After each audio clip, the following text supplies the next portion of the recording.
लक्ष्मी निवास या मालिकेच्या आजच्या भागामध्ये आपल्याला असं बघायला मिळालं की जान्हवीला विश्वा दिसलेला असतो. विश्वा जानूला टाळतो आहे हे जान्हवीला खूप खटकत असतं. त्याच्यामुळं जान्हवी जयंतला म्हणते की मी भावनाताईला बोलावून घेऊन येते आणि मग जान्हवी हॉलच्या बाहेर निघालेली असते. समोरच तिला विश्वा दिसतो. ती विश्वालाच जाऊन डायरेक्ट हातच पकडते. त्याला म्हणते की तू मला ओळख का देत नाही आहेस? तू माझ्या प्रश्नांची मला आज उत्तर द्यायलाच हवी आहेत.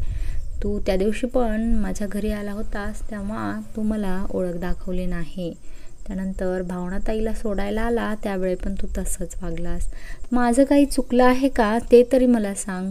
तू मला असं का टाळतो आहेस? आपण खूप चांगले बेस्ट फ्रेंड आहोत ना. तर एक मैत्रीण म्हणून तू मला खरं खरं सांग की तुझ्या अशा वागण्याचं नेमकं कारण काय आहे? तू असा वागतोयस ते पाहून मला खूप त्रास होत आहे. मॅड, मला आज तू खरं खरं सांगायचं आहे, त्याच्याशिवाय मी तुला कुठेही आज जाऊ देणार नाही.